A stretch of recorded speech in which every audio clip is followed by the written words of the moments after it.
Yo igual les grabo un resumen para que no les quede tan largo. Entonces, el histograma, ¿qué me mide? El histograma no es más que un gráfico. Si habrán estudiado estadística, pues saben que es un histograma y sencillamente el histograma me pide o me mide en una gráfica como esta, desde las sombras quedarían de este lado. Entonces, ¿qué cosas hay en sombra? ¿Cuáles son las luces o iluminaciones más altas? Todo lo que está en luz y los tonos intermedios estarían aquí. Entonces, en teoría, un histograma debería estar en el medio, acá. Es decir, la gráfica debería ser de esta manera. Si está hacia la derecha, como en el primer caso, la mayoría de los registros están aquí en las luces. Quiere decir que eso está sobreexpuesto. Si por el contrario la mayoría de los registros están de acá, del lado de las sombras, del lado de las sombras, pues entendemos que es una imagen que debe estar subexpuesta y eso se ve pues aquí. Yo tengo una imagen subexpuesta cuando tengo de este lado del histograma el gráfico, es decir, le va a faltar luz a eso. Puedo tener un intermedio y puedo tener uno que está virado el gráfico hacia la derecha, es decir, que tiene más iluminaciones y es donde la foto está sobreexpuesta o que tiene mucha luz. Eso es básicamente la lectura que se le da al histograma en estas aplicaciones que yo les digo de cámara que vamos a ver en el celular o en el iPad. Tienen esa opción de poder ver el histograma y además tienen la opción también, por ejemplo, de que nosotros veamos la regla de tercios de la que hablamos la clase pasada para el tema de la composición. En resumen, ¿qué tenemos en el famoso triángulo? Apertura, el diafragma de la cámara. El diafragma de la cámara entonces me determina la profundidad de campo. La profundidad de campo, recuerden, el área que está por delante y por detrás del sujeto al que yo estoy enfocando, que va a quedar nítido. Yo puedo tener con una abertura de diafragma grande, es decir, el diafragma totalmente abierto, una profundidad de campo muy corta. Es decir, que lo que está detrás y por delante del sujeto va a parecer total y absolutamente borroso. O por el contrario, cierro por completo el diafragma, F16, y voy a poder ver entonces lo que está en el fondo y lo que está por delante del sujeto. Esto obviamente se utilizará quizás en temas de paisajes y esto ya quizás en temas de retratos, donde quiero eliminar el fondo. La velocidad de obturación. La velocidad de obturación, ¿qué me dice? La velocidad de obturación obviamente me va a ayudar a registrar el movimiento. Entonces de repente yo quiero hacer lo que llaman un barrido. Un barrido es que yo voy siguiendo con mi cámara a una persona que pasa en bicicleta o un carro o algo que pasa enfrente. Yo lo voy siguiendo con mi cámara con una velocidad de obturación lenta. Si yo lo sigo con mi cámara, el vehículo en relación a la cámara no tiene movimiento, pero lo que está en el fondo sí se va a mover. Entonces, digamos, ese puede ser un recurso que yo estoy buscando, registrar movimiento, y entonces una velocidad de obturación lenta me va a permitir registrar movimiento.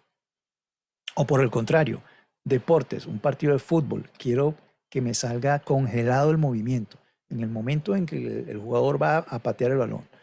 Entonces una velocidad alta va a congelar el movimiento. Entonces fíjense que hay un efecto distinto por cada uno de estos vértices que yo me venga, por cada una de estas puntas que yo me venga. Si me voy por la apertura, ya sé profundidad de campo. Si me voy por la velocidad, ya sé controlar movimiento o congelar movimiento. ¿Y qué pasa con el ISO? Que es el que nos falta. Recuerden, el ISO es la sensibilidad que yo le doy al sensor de la cámara. Entonces, si yo tengo una sensibilidad baja, ISO 100, yo voy a tener la máxima calidad de imagen que yo pueda tener. No voy a tener ese ruido, esos punticos que se forman en la imagen, sino que voy a tener una imagen totalmente limpia. Por el contrario, si yo me voy a 3200 y empiezo a irme por allá arriba, eh, entonces voy a tener imagen con ruido. Yo debo evitar eso. Como les dije, el ruido no tiene nada que ver con el grano de la película. El ruido feo. Hay software que intenta eliminar ese ruido, pero siempre elimina el ruido y elimina detalles de la imagen también. Entonces lo mejor es evitar eso. Lo recomendable es utilizar un ISO bajo, siempre que las condiciones de luz obviamente me lo permitan. ¿Qué pasa? Esto se ha mejorado tanto, las cámaras recientes, sobre todo las cámaras full frame, porque a medida que el sensor de la cámara es pequeño, es más complicado manejar el tema del ruido. La imagen se forma por una serie de diodos de sensores pequeñitos que hay en el sensor. Mientras más juntos estén, más ruido se genera. Por eso es que una cámara con un sensor grande va a tener una imagen más limpia cuando utilicemos ISOs altos. Por eso también es que los profesionales buscan un sensor grande, un sensor full frame, o se van a una cámara de formato medio cuando están adquiriendo el equipo. Yo tengo una cámara Sony, creo que es una Alpha 7 III, una cosa así, y es una cosa loca. O sea, yo que les digo que yo vengo desde la película y he visto todas las evoluciones de los equipos. Esa cosa yo la he disparado creo que a 3200 y con muy, muy poca luz de noche. Y la imagen la podemos usar perfectamente. Es decir, eso se ha mejorado mucho. Aún así, siempre voy a tener mejor calidad en la imagen si utilizo un ISO más bajo. Entonces, en definitiva, eso es lo que se controla con la exposición y con esos tres señores. Eh, yo voy a mostrarles entonces, este nos había compartido digamos, de los compañeros del curso. Eh, pues es un simulador de Canon, donde uno mueve pues, los parámetros y puede ver los efectos que tiene sobre la imagen. Yo conocí a uno que era este señor que está aquí, y entonces fíjense cómo nosotros podemos cambiar parámetros aquí. Entonces aquí tengo un ISO alto. Yo voy a, como les dije, uno parte siempre de tener un ISO bajo. Al tener un ISO bajo, voy a tener un sensor menos sensible a la luz. Fíjense cómo la imagen ya aquí se oscurece. Quiere decir que yo voy a tener que utilizar un diafragma más abierto. Entonces yo aquí donde está el diafragma, yo me puedo ir a 2.8 o me puedo ir a 2. Vamos a suponer que ahí lo queremos. Y tenemos una velocidad muy, muy alta de 1/2000. Vamos a suponer eh, que nosotros queremos tener una profundidad de campo mayor. Fíjense que aquí estoy trabajando con el diafragma totalmente abierto. Aquí ya sería mucha luz. Digamos que yo diría que la exposición indicada sería aquí. Pero al abrir el diafragma, ¿qué pasa? Recuerden la profundidad de campo. Todo lo que está por frente y todo lo que está por detrás del sujeto, en este caso este bombillo, va a aparecer totalmente desenfocado. Entonces, si yo quisiera por alguna razón utilizar un diafragma cerrado, porque es que lo que está allá en el fondo es parte de mi imagen, es parte de mi mensaje, es parte de mi foto, yo necesito que lo que está en el fondo se vea. Entonces, fíjense que a medida que yo voy cerrando el diafragma, ese fondo se va incorporando. Entonces, yo puedo llegar a ver lo que está en el fondo. ¿Qué pasa? Que como voy cerrando el diafragma, cada vez tengo menos luz. Entonces, fíjense aquí arriba, esto que está aquí arriba, estos números verdes, es la escala de exposición. Todas las cámaras tienen esto. Y esto me dice en diafragmas cuántos diafragmas estoy por debajo de la exposición correcta, que es lo que está justo en el medio. Aquí me está diciendo que estoy menos 3 diafragmas por debajo, por eso está tan negro, ¿no? Entonces, para yo compensar, yo tendría, bueno, si estoy cerrando el diafragma, yo tendría que utilizar velocidades más lentas que la que tengo marcada aquí para dejar entrar más luz. Entonces, voy bajando la velocidad y aquí en vamos a suponer que es aquí, 1.125. Entonces aquí, fíjense cómo ya yo puedo apreciar lo que hay en el fondo, aunque todavía no se ve muy nítido, y he compensado exposición. Entonces este es el juego que existe en lo que es el triángulo de la exposición, moviendo cada uno de esos tres parámetros. Vamos a suponer que quisiera más detalle en ese fondo. Yo todavía puedo seguir cerrando el diafragma. Cierro más y cierro más. Y yo puedo entonces, vamos a suponer que ponemos más lento y más lento. Aquí no me está funcionando este por alguna razón. Déjenme ver si lo cargamos de nuevo.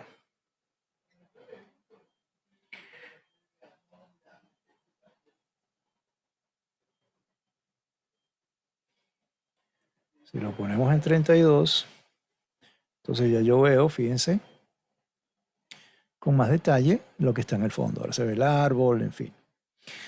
Ese es el juego entonces justamente que existe en lo que es el triángulo de la exposición. Entonces fíjense, para yo poder llegar a tener ese detalle en el fondo, yo me tengo que ir a una velocidad de 1/8 de segundo. Con la cámara en mano es complicado. Hay otro recurso que ha traído el nuevo diseño de lo que son los equipos, que es algo que llaman la reducción de movimiento, reducción de vibración. Y es que pues obviamente cuando tenemos la cámara en la mano, pues tenemos movimiento en la mano. Es muy difícil que nos quedamos totalmente estáticos. A esa velocidad yo tendría que colocar la cámara en un trípode. Si le estoy tomando una foto a algo que no se mueve como ese bombillo, pues yo no tengo problema, quizá, ¿no? Pero quizá en las condiciones en las que estoy, no tengo un trípode en la mano. Entonces, ¿qué pudiera hacer? Entonces es cuando tengo que irme al recurso de, a ver, yo puedo cerrar un poco más el diafragma, sí. Vamos a cerrarlo por completo. Entonces, más lento que esto ya sería complicado. Entonces, cuando tengo que pisar el área del ISO, aquí abajo. Entonces, bueno, ya vamos a tener que ir renunciando a la calidad de la imagen. Entonces vamos a un ISO 100. Fíjense aquí arriba, todavía me falta un diafragma. Vámonos al ISO 200.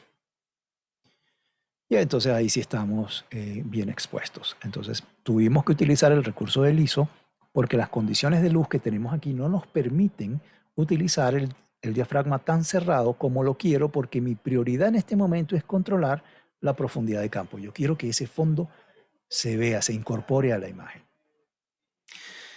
Pues yo pudiera, digamos,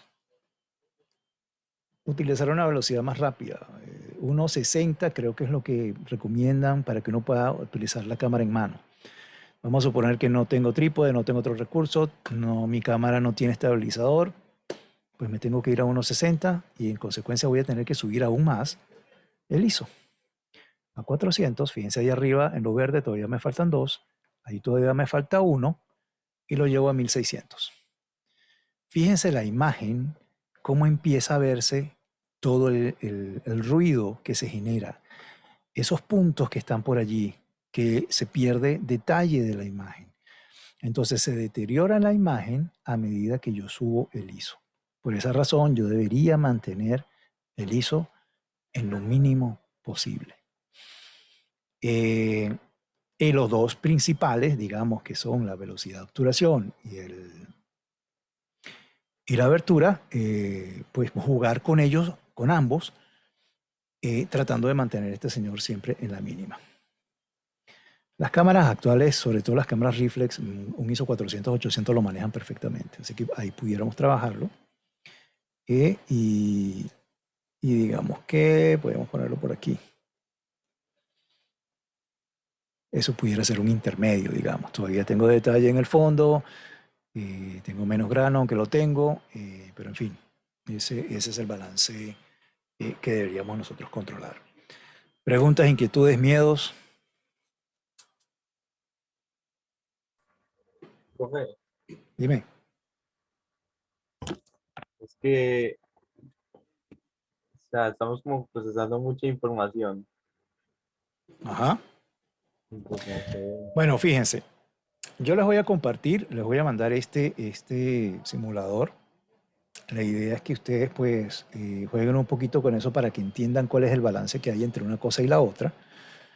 Pero digamos que en resumen, eh, todo se va a este triángulo. Con la abertura, controlo la profundidad de campo, que queda nítido por delante y por detrás. Con la velocidad de obturación, si quiero registrar movimiento o si no lo quiero registrar, y con el ISO, pues me voy a ganar el ruido, pero me permite que utilice sensibilidades, digamos, mayores y eso pues puede servirme en condiciones pobres de luz. Esto es básicamente, todo se mueve alrededor de lo que teníamos en los números verdes en el simulador, que es esta escala de exposición, donde si tengo -1, quiere decir que estoy un diafragma subexpuesto. O si estoy aquí, tengo dos diafragmas subexpuestos o sobreexpuestos. Yo puedo tener más luz o menos luz. Ojo, esto es lo que teóricamente va a marcar la cámara como el nivel óptimo de lo que es la exposición o cantidad de luz. Dependiendo del mensaje que yo quiera transmitir, de lo que yo quiera transmitir con mi imagen, yo me puedo ir a sobreexpuesto porque quiero los colores más pálidos, porque quiero más detalle en los rostros, no me importa lo que pase con el resto de la imagen. O, por el contrario, yo quiero subexponer un diafragma o un tercio, porque yo me puedo ir a estos niveles. ¿Qué hace al subexponer un poco? Se satura un poco más el color. Sí, se va a ver un poco quizás menos luz, pero se satura un poco más el color. Se logra un efecto distinto. En video se utiliza muchísimo lo que llaman el cinematic look o la emulación del efecto cine. Y muchas veces se utiliza el subexponer la imagen y entonces pareciera que está como en penumbra, en oscuro, menos luz de la que normalmente había. Este es un recurso que se utiliza dependiendo de manera, obviamente de manera creativa, dependiendo de lo que nosotros queramos. Entonces, y esto es simplemente, digamos, tomando los parámetros de cámara para hacer esta historia. ¿Cómo estamos de tiempo? Les pregunto.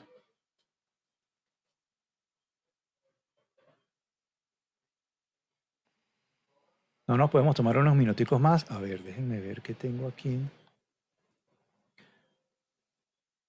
Sí, está muy chévere, profe. A ver si nos podemos, si puedo conectar para mostrarles algo rapidito. Yo me tengo que desconectar de aquí.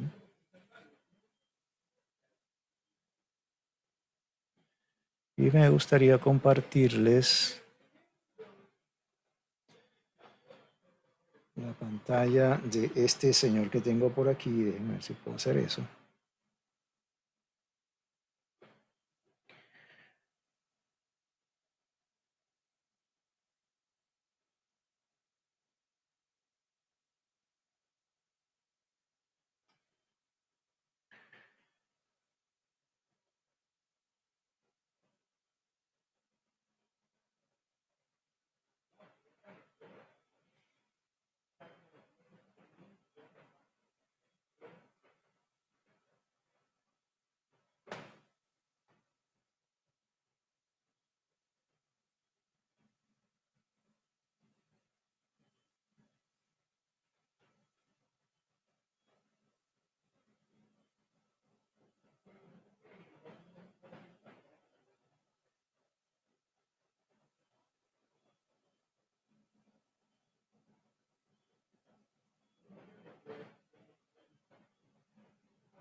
¿Pueden ver eso? Pues me imagino que sí. Sí, sí, profe. Esperemos que sí. Entonces, fíjense, yo tengo, por ejemplo, acá dentro de mis cosas de foto y video. En otra clase podemos hacer lo mismo con el teléfono, que es un Android, para que pues, veamos los dos mundos, ¿no? Las aplicaciones que yo manejo, muchas de ellas son de las cámaras. Las Nikon tienen ese Snap Bridge que está ahí y es muy muy bueno porque eso se conecta por Bluetooth con la cámara y cada foto que yo voy haciendo con mi cámara automáticamente se va descargando en el teléfono. El Panasonic tiene la ventaja, tengo una cámara sin espejo Panasonic, que esta aplicación me permite que yo controle la cámara desde la aplicación, lo cual por ejemplo para el tema del video es muy muy bueno. Canon tiene algo similar a lo de Panasonic. Tengo una camarita que es la que siempre está conmigo, que es una Canon, y la conecto por allí. Pero va, sí, dígame. Si está mostrando las aplicaciones, no se ven. No se ven, pero se ve la pantalla. ¿Se ve la cuadrito, pantalla del iPad? sí, pero borroso. O sea, es un cuadrito negro que dice duplicar pantalla o dejar de duplicar. ¿Por qué? No, entonces no se está mostrando lo que yo estoy mostrando acá. O sea, yo sí lo estoy viendo en mi pantalla. No sé por qué no lo ven. Ya, aquí está pausado. Déjame ver por qué.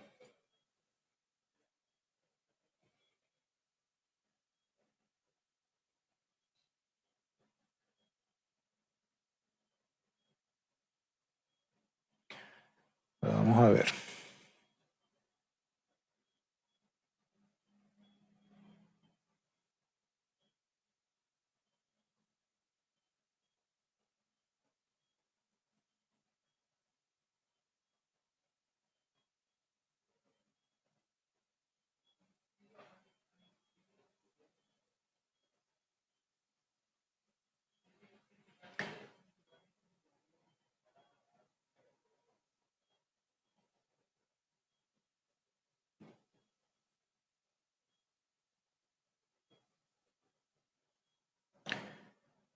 A ver.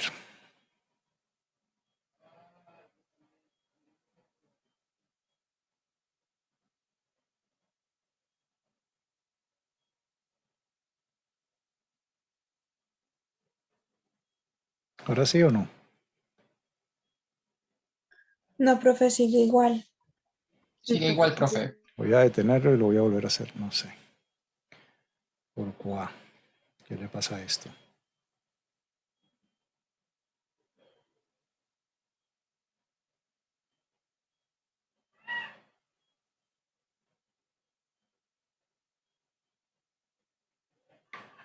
Déjeme verificar que esté conectado a la misma red, porque si no, no va a hacer nunca esto. Pues sí.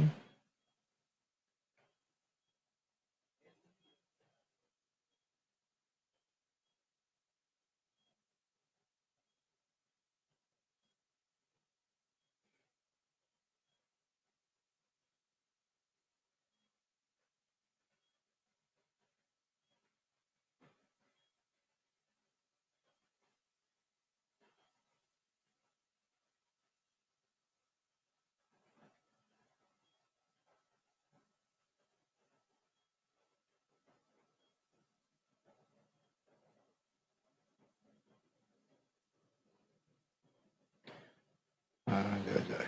No quiere nada esto.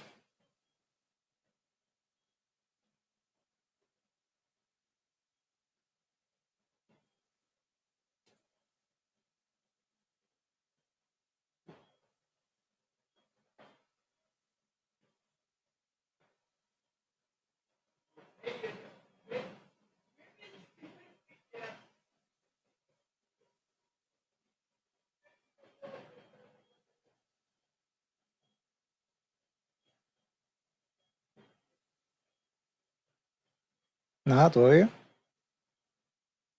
¿No lo ven? No, profe. Aparece lo mismo ahorita, profe. ¿Y por qué? Yo sí lo estoy viendo aquí en mi pantalla. Déjenme ver qué otra cosa puedo hacer.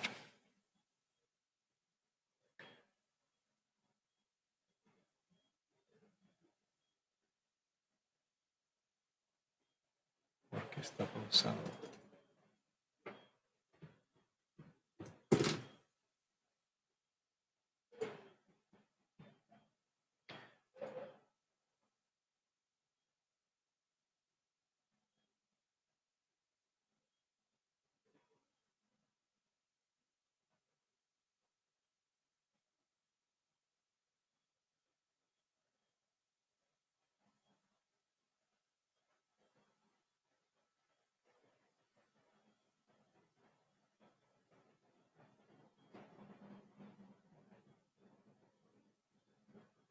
No, no sé por qué no me lo... De hecho, Profe, me dice... pero pues ahí cambia un poquito. O sea, seguimos viendo borroso el fondo, pero al menos ya vemos como las...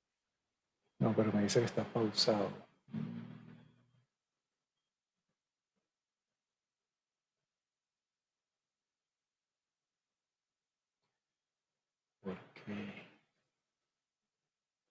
Ahora sí. Sí, profe. Y ahora Y sí. ahora Finalmente. Ok. Otra cosa es conectarme a la reunión por Zoom y compartir pantallas del iPad. Pero bueno, ya lo tenemos aquí. Pues fíjense, les comentaba, hay aplicaciones que son de las cámaras. El SnapBridge, esto es Nikon, esto es Panasonic, Canon. Eso es para conectar, digamos, las cámaras al celular y funcionan muy bien. De hecho, la de Nikon tiene la gran ventaja de que puedes por Bluetooth y automáticamente, yo voy tomando fotos y estoy de viaje y automáticamente eso se está cargando en mi celular. Claro que son versiones pequeñas de las fotos, ¿no? Pero para compartirlas por redes y tal, eso está muy bien. Quería mostrarles era, primero el Snapseed, este no nos va a dar chance, lo veremos ya la clase que viene, pero sí quería mostrarles ese que dice 645 Pro. Eso es una cámara. Entonces, pues, aquí obviamente están viendo el desastre que tengo yo en mi escritorio.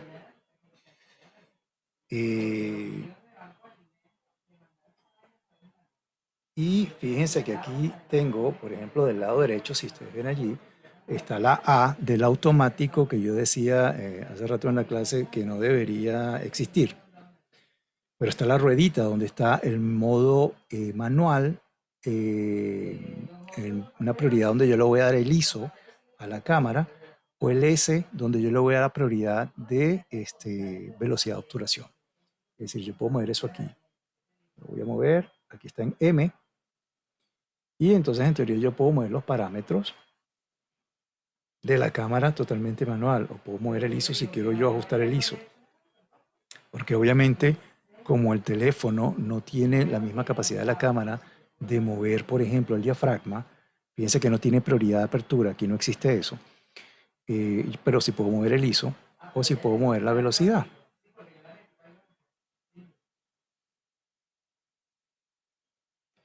Aquí cambié la cámara, esto es la mía.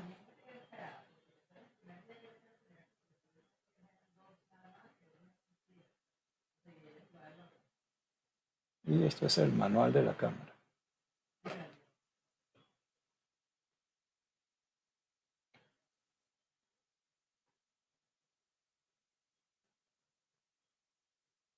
Podemos cambiar aquí otra vez. A ver lo que tenemos delante. En fin.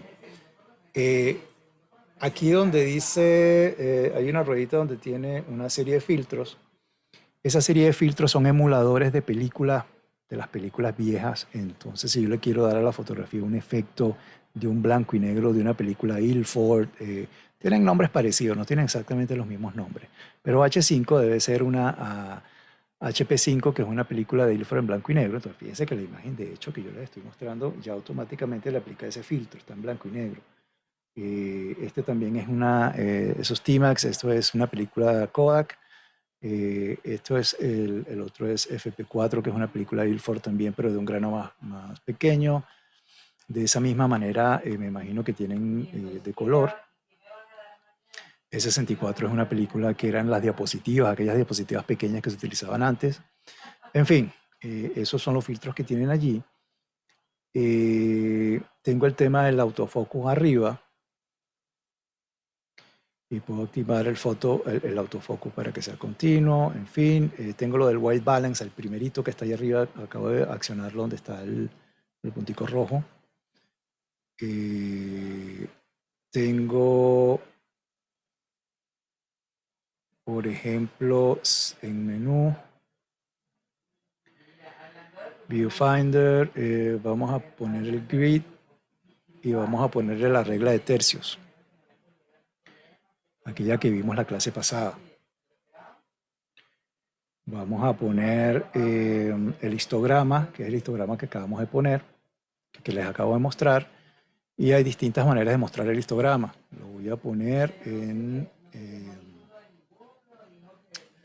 y luminiscencia, vamos a irnos hacia atrás, y entonces nos vamos atrás.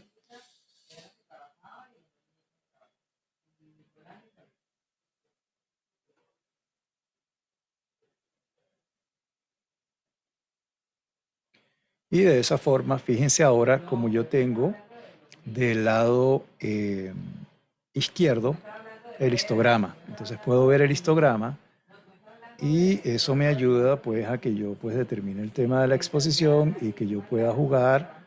Por ejemplo, si quiero jugar con la velocidad, vamos a darle rueda aquí a ISO, no, velocidad. Ups.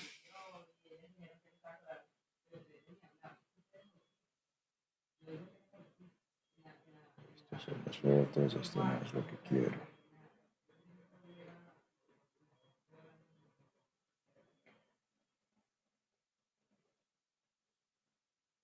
Prioridad velocidad.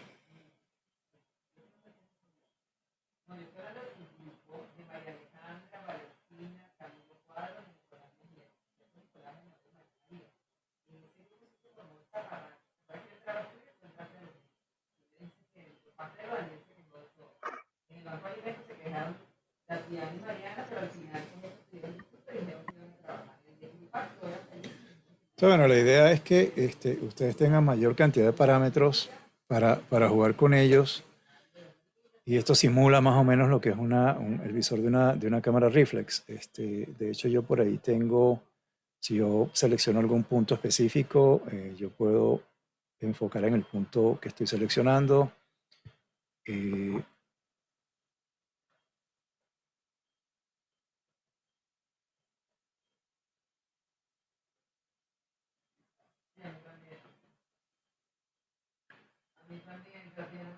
Y en fin, esa es una opción. Otras, está la cámara plus que aparece allí. Eso es una más sencilla, no tiene tantas cosas en el visor. Y lo otro que sí quiero que conozcan es este señor, pero este señor ya sí lo veremos la clase que viene. Entonces, yo sí quería que en principio entendieran cuáles eran los principios básicos del tema del manejo de la exposición, porque aquí vamos a empezar a trabajar en edición. Entonces aquí van a ver cómo este señor, que es el Snapseed, puede, además que trae una serie, ahí a mano derecha una serie de filtros. Si yo lo voy al lapicito, pues yo puedo, en principio, perfeccionar imagen, que es lo primero que aparece ahí, y yo puedo mover la exposición, digamos, de la imagen, más luz, menos luz. Si lo voy hacia arriba, puedo modificar el contraste. Y si le sigo hacia arriba, puedo la saturación de color, más color, menos color.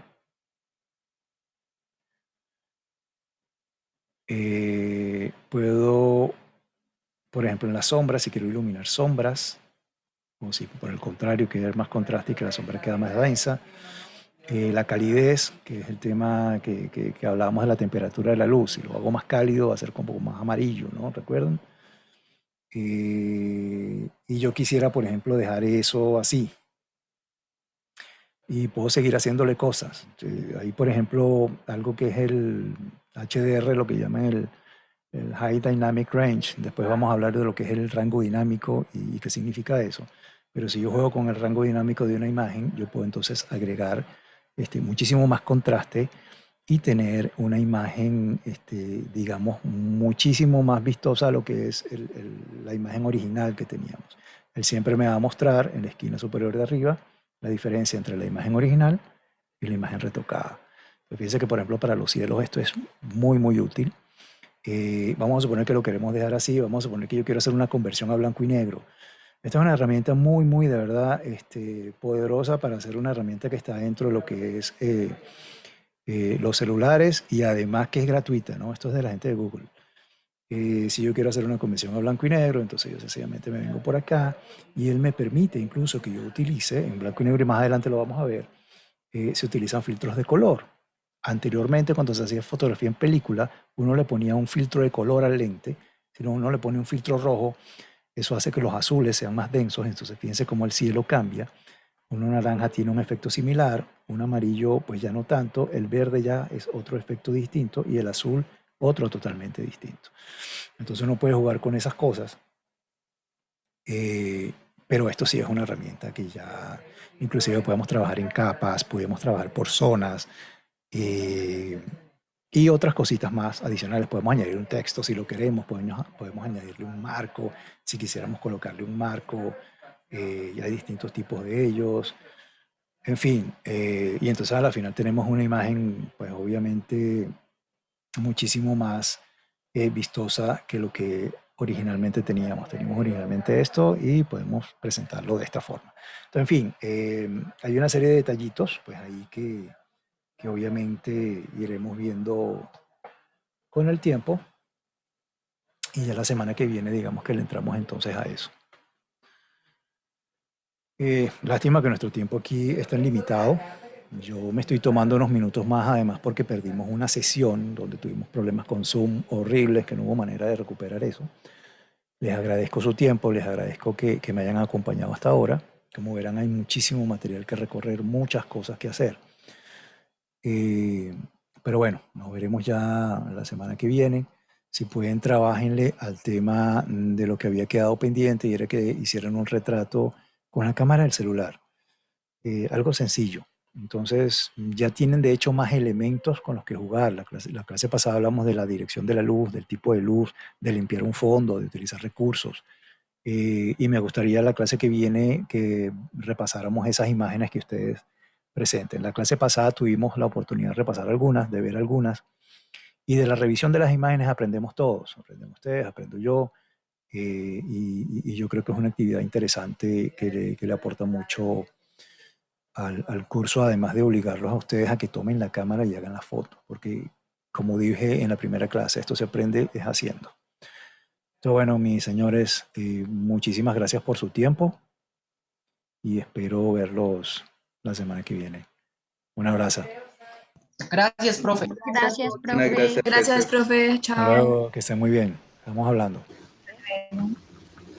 Gracias, profe. Chaito, que estés bien.